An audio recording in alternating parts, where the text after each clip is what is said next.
Well, all right, yes, the last time that we were together, we talked about hospitality being part of our heritage. We talked about Abraham and Sarah welcoming people, welcoming angels. We talked about Jesus saying who to invite to the banquet and who not to invite. And we talked about hospitality as a spiritual practice, most notably in the Benedictine community. And this morning I want to take us a different direction and talk about some of the other ways that we learn about hospitality. We're going to think about what it means to be hospitable to each other, what it means to operate out of abundance instead of scarcity, and what it means to welcome the other into our hearts and our communities. One of the very best things I have ever found on hospitality was an article in Gourmet magazine several years ago by a guy named Bruce Feiler, who spent 3 weeks at what was described as America's most service-oriented restaurant. And you may know Feiler from his books, Walking the Bible, Where God Was Born. The article was entitled The Therapist at the Table, and it was written after Feiler spent 3 weeks as an employee at the Union Square Cafe in New York. It's a delightful, funny article. I've got a few copies if anybody wants to read the whole thing. But he was there to try to understand the inner workings of what the owner calls enlightened hospitality. And the owner is a man named Danny Meyer, who said, "What I have learned is that I have an intense, nearly neurotic interest in seeing people have a good time." Feiler says that to function in this system is to spend an enormous amount of time thinking about other people, not just what they need, but what they feel. At the Union Square Cafe, hospitality is described as what happens when the people for whom you are providing it believe that you are on their side. And it embodies these things: caring for each other, caring for our guests, caring for our community, caring for our suppliers, caring for our investors. And you note that the key word is caring. It's something they obviously take seriously. Feiler says every gesture, every act in a Danny Meyer restaurant is designed to fulfill these corny-sounding tenets, which make working there akin to joining a cult or the world's jolliest softball team. They also make the job intensely and unexpectedly personal. Now notice too that the first of these corny-sounding tenets is not focused on the customer. The customer may always be right, but before we can care for them, we need to care for each other. And I want you to hold on to that thought, because we're going to come back to that. Feiler writes, "In many ways, being in an atmosphere of enlightened hospitality is like going to work inside your mother's fantasy of how the world should be. You stand up straight, smile, and say please and thank you a lot. You do this when you are tired, when you're annoyed, when your feet hurt so much you could cry, and when you can't believe the woman at table 47 is wearing that halter top with that skirt, but you don't say anything." He goes on to say, "To be a server or host at a top-drawer restaurant is to mind your P's and Q's for a living. One of my proudest moments occurred when I seated a woman wearing a peanut butter-colored bouffant the shape of the headdress on the Giza Sphinx. Another woman stepped out of the ladies' room, took one look at the glazed helmet approaching, and nearly burst into guffaws. I resisted the temptation to flash her a conspiratorial smile and proceeded as if I were seating an old friend." The whole atmosphere of enlightened hospitality happens because the staff has learned to be prepared for anything and everything. They remember their customers, their likes and their dislikes. They are unfailingly polite and patient. And they remember that people are more important than policies. The manager at Union Square is a man whose wife and father-in-law are all Episcopal priests, and he is quoted in the article saying, "The service role is an honorable one. I'm slipping into Jesus mode here, but I am among you as one who serves." So let's go back to that idea of caring for each other first. In an interview in the New York Times a couple years after Feiler's article was written, Meyer said, "When you really take a perspective that the customer comes second, which is counterintuitive in a society that always puts the customer first, you also end up attracting stronger employees over time, which increases the odds that your technical and your emotional and hospitality performances are going to be competitive." And by competitive, he means that it becomes a place that people want to come back to time and again. Now, obviously, not all of that can be translated into the church, but a lot of it can. We're here to make sure that a person's experience of McAllister Plymouth is the best that it can possibly be. so that when they leave, they will say to themselves, "That was great. I think I'll come back again next Sunday." But first and foremost, we're here to say to each other, you are welcome here. You are welcome here. We're in this together. What you think matters, what you believe matters, you matter. We are blessed by your presence. We are diminished by your absence. Churches can often do a bang-up job of offering hospitality to visitors, to people using the building, to strangers who come in looking for help, but completely fail to recognize the importance of being hospitable to one another. Remember when I said last week that gratitude is the heart of hospitality, and that by focusing on gratitude, we begin to overcome the culture of complaint that seems to run through so many congregations these days. For me, it's a matter of being gracious with each other, of not always having to be right, of not always having to have one's own pet project at the forefront of the discussion or the funding. It's a matter of being kind, of treating each other with mutual forbearance and respect. We would do well to remember the acronym that Meyer uses. He uses the word richest to describe the values that employees should show in dealing with one another.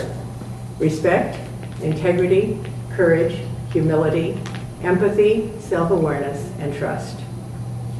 I could go on and on about this. It's a fascinating way to run a business, and it's a transforming way to be the church.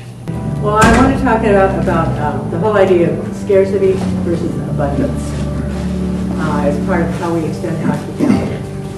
One of the things that often happens when churches feel any kind of financial squeeze is that they circle the wagons and they start squirreling away their resources. They go into survival mode, which is not a very hospitable way to be.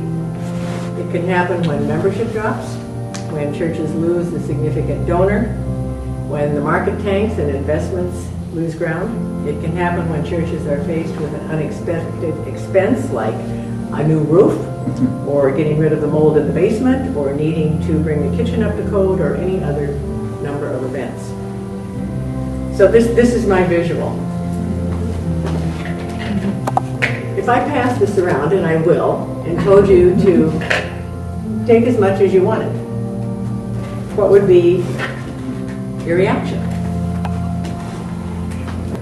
Say that represents your resources, and you pass that around and you say to people, take whatever you want. People would be reluctant to take any of it. There isn't going to be enough. There isn't going to be enough for all of us. Even if we took one, it may not be enough. And you certainly wouldn't take more than that. And if I said, take as much as you want. The only thing that changed was the size of the bowl. There's exactly the same amount of candy. The whole point is that when we think there's not enough, if we think there's not going to be enough for all of us, we hang on to what we have. And we forget that there is always enough people. There's always more than enough for everybody. We forget God's amazing abundance and God's amazing extravagance and generosity, and we always think we have to hang on to what we have in order to survive. And that leads to a very ungenerous spirit in a congregation. And it can have devastating effects on the congregation's hospitality or on people's perception of a church's hospitality. Many of us have traveled to remote parts of the world and been welcomed into people's homes and often invited for a meal. And you know this, it doesn't matter how destitute the people is, how little they have, the best of whatever they have is put on the table and offered to the guest first. Everything is shared, and everything is shared with honor and pride. And somewhere along the way, we seem to have lost that part of our hospitality DNA. And we are much poorer for it. We need to reclaim that part of our understanding about hospitality, and we need to always operate out of abundance, because that's how God operates, out of abundance, not out of scarcity. Several years ago, there was an article in the New Yorker about the Church of the Holy Apostles on 28th Street and 9th Avenue in New York. It's a huge landmark church that has more than once nearly hit rock bottom since it was built in 1848. Its fortunes have risen and fallen with demographic shifts in that part of the city. It almost went under in the early 1980s. The original slate roof was in danger of falling in. And the diocese was ready to close it. Membership had dwindled to 125 people. And then a new minister showed up and had the bright idea that the church should start a soup kitchen. And he managed to raise enough money to get it started. And suddenly the roof problems were solved because people who would never donate money to fix a roof were more than happy to support an outreach in the community. In 1990, the reconstruction was almost complete and the church caught on fire and was completely gutted. And the next day, 950 people were served lunch in the mission house next door. And at that point, the church vestry decided that when they reconstructed the church, they would do it so that the soup kitchen could expand into the church itself. And 4 years later, they were serving 1,200 meals a day, 5 days a week, including holidays, no exceptions. And that's what gratitude and abundance looks like. That's a congregation that embodies a generous and hospitable heart. Instead of closing the doors and hoarding what little they had left, they found a way to turn scarcity into abundance. Now, I'm not saying that we need to open a soup kitchen, but I think we do need to think about how we present ourselves and how we spend our money and what we could do that would make it go further, make us work out of abundance instead of out of scarcity. The article was primarily about a writer's workshop that the author participates in at the church, but it was, I thought, a wonderful reflection about generosity and abundance in a time of scarcity and fear and uncertainty. And when one of the clergy staff was asked about the specific religious inspiration, she said, well, we do this because Jesus said to feed the hungry. There's no more to it than that. Jesus told us to take care of the poor and the hungry and those in prison. In all the intricacies of scriptural interpretation, that message, feed the hungry, couldn't have been more clear. She went on to say, those of us who worship at Holy Apostles feel we have a Sunday-Monday connection. The bread and wine of the Eucharist that we share with one another on Sunday become the food we share with our neighbors during the week. We believe that our job as Christians is to meet Jesus in the world. We meet him unnamed and unrecognized in the guests we serve in the soup kitchen every day. Here we are, being hospitable to one another. We are operating out of abundance instead of scarcity. And finally, I want to talk about welcoming the other. And this might be an odd way to get into it, but a couple of weeks ago, I watched one of my favorite movies, Lars and the Real Girl. It's a wonderful statement about hospitality, about welcoming the other and the stranger, the one who makes us uncomfortable, the one we disapprove of, the one who is, in this case, very definitely not like us. It's about a young man, obviously named Lars, who becomes delusional.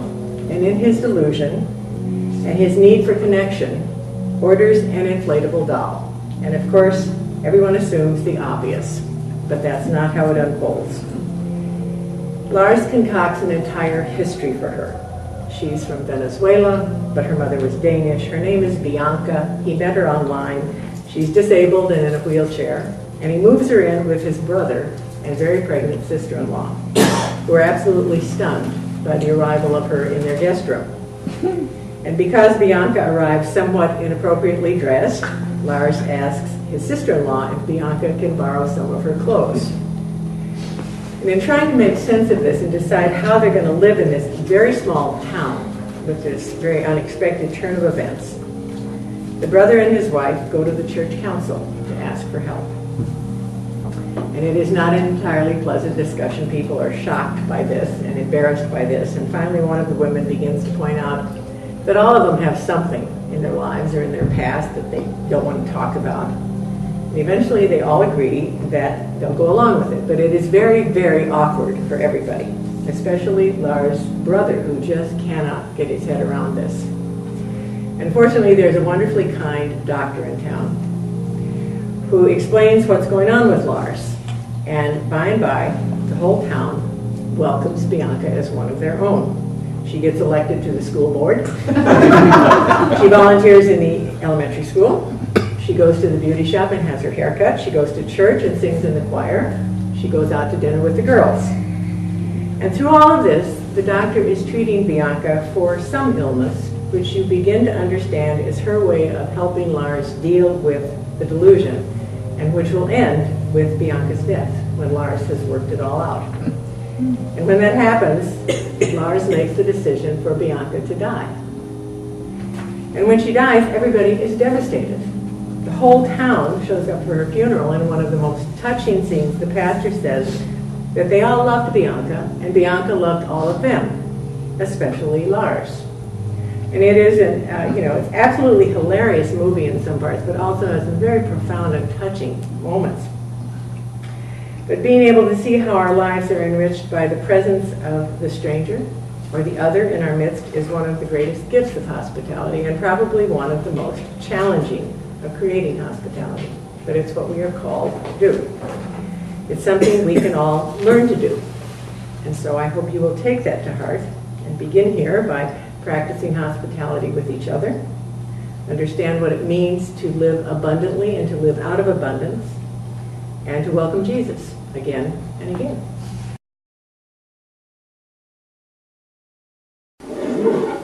Where's it over? Maybe he wants to be left alone. That's not what he wants. Hey, I have a visitor. Where did you meet this person? I met her on the internet. Yeah, well, everybody's doing that now.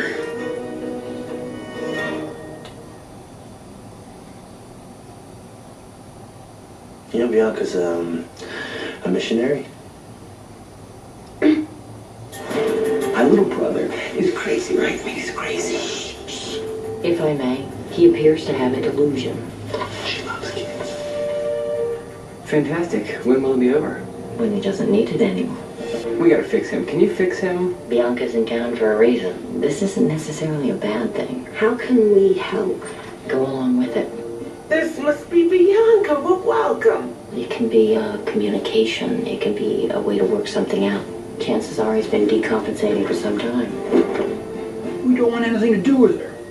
What's the big deal? She's a missionary. That's good, isn't it? I don't care. Lars, we do care. You don't. That is just not true. Every person in this town bends over backwards to make Bianca feel at home. We do it for you. You grow up when you decide to do right. And not what's right for you, what's right for everybody, even when it hurts. You're not gonna go to work today, Gus? I don't feel good. Well, Bianca could help you. You know, she has nurses training.